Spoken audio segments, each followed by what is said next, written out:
finishing in 5th place, which, you know, like, is fun to talk about, just because it's like, the Mets. Yeah. By 2007, she had become who she is today, an unapologetic transgender, who co-wrote one of this spring's hottest-selling baseball books and who holds court for the fans who gather at her appearances. Am I understanding it right that nearly 2/3 of the league are losing runs on the base paths? You don't want, you know, Jorge Posada like always pushing it to dig and get to third base, because he's not going to make it. In 2007, not long after she transitioned, Christina Carl answered a phone call and learned that she wasn't alone in the sports world. I ended up having a 4-hour conversation with, you know, Mike Penner about his future as Christine Daniels. Mike Penner was a popular sports columnist for the Los Angeles Times. Christine Daniels was the woman he had become in secret, joining a church that catered to LA's gay and transgender community, and befriending fellow parishioner Susan Horn. Mike was quiet, kind of shy. Was Christine very different? Very, very different. Come on. Oh, no kidding. Christine was bubbly. Keep meeting amazing people, amazing women. Yeah, I'm glad to be here. If you met Christine, you couldn't help but notice how happy she was and how different she was than she was before. Horn, a transgender also in transition at the time, became Christine's best friend, and before long figured out Christine's true identity. I had been reading Mike Penner's columns for years. You know, I'm a sports fan. And when I finally figured out who she was and discussed it with her, she was horrified that somebody knew, because I suddenly had the ability to out her to the world. What did she think would happen if you told someone, hey, Mike Penner is Christine Daniels? Yeah. She was afraid that, you know, same thing, all ridiculed, laughed at, that her job would be affected, that her wife would leave her.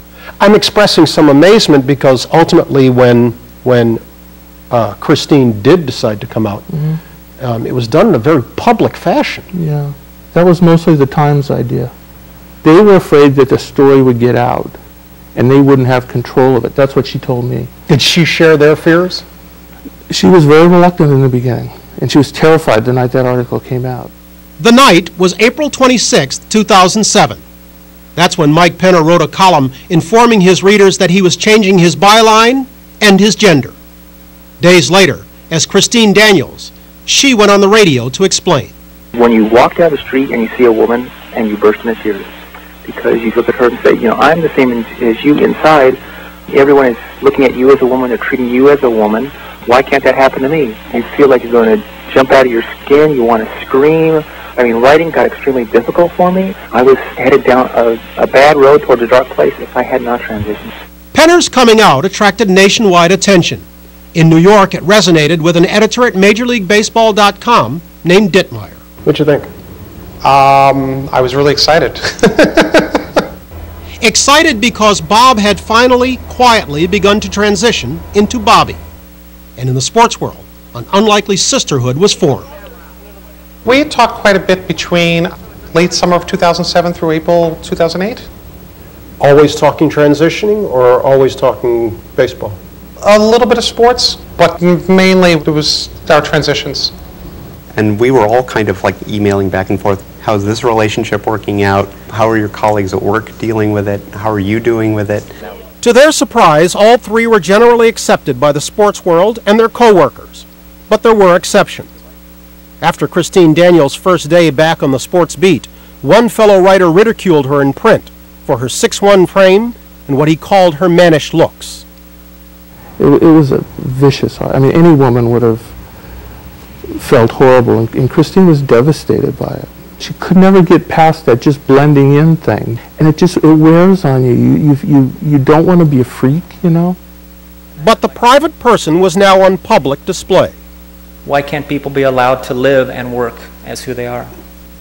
The LA Times, capitalizing on the attention, even had her writing a blog about the transition.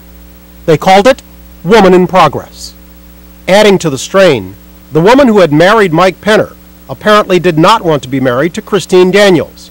While that may seem obvious, many of the men who transition actually hope and even expect to stay with their wives.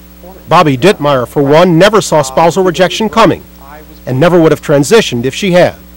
you would have chosen to stay Bob because your family meant that much to you. So when that came undone, how bad was it? It was absolutely devastating. I was a wreck. I wasn't prepared to have to go through a separation, all of a sudden be living alone. I wanted the relationship back. I wanted the marriage back together.